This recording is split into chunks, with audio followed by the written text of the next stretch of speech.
In this problem, I need to graph the function f of x equals 2x all over the quantity x minus 2 times x plus 2. And the first thing I'm going to do to graph this function is I'm going to locate any intercepts there are.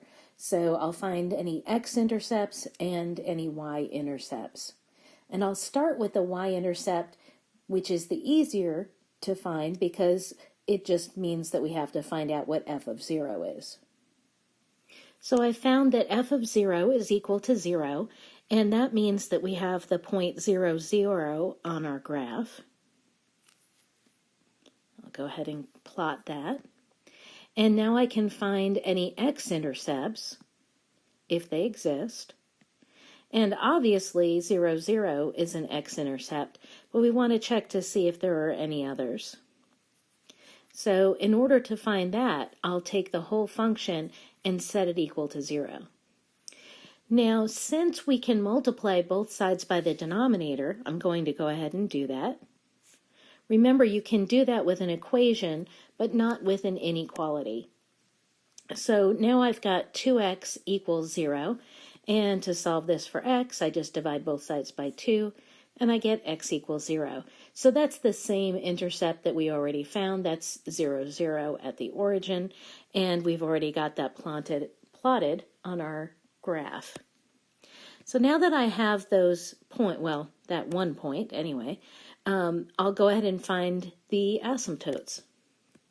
At this point, I'm checking to see if there are any vertical asymptotes and or holes in the graph. And so I see that I've already got this factored, and neither of the factors in the denominator cancel with a factor in the numerator, so we have 2 vertical asymptotes for this problem. I'll take each of those factors and set them equal to 0, and that will give me the 2 asymptotes.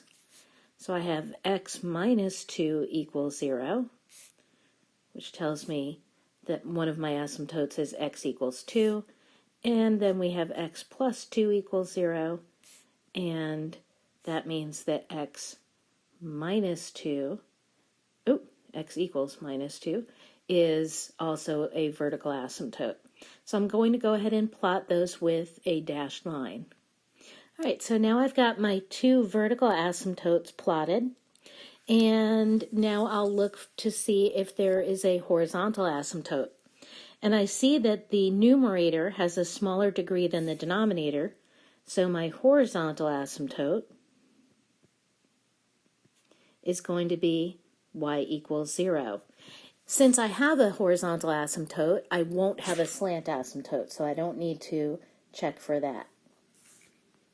All right, so now I've got my horizontal asymptote graphed, my 2 vertical asymptotes graphed, and I also have a point at the origin. I changed color just so that it would contrast with the blue that I used for the asymptotes.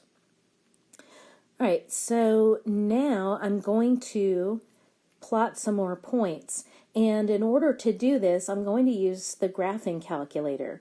So I enter the function into y1 on the calculator, and then I can use the table function to get a list of points that I can graph.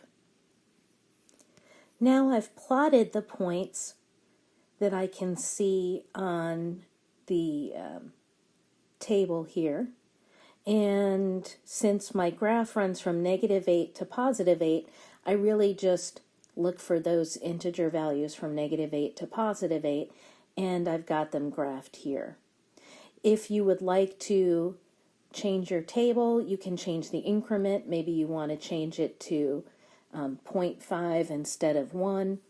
So you can do that in the table set window, which you access by pressing second and then window. And now I'll join these points, and I'm also going to take a look at the graph to make sure that it matches with what I'm drawing. I checked the graph on the calculator, and it does match what I have here, so that's the end of my graph.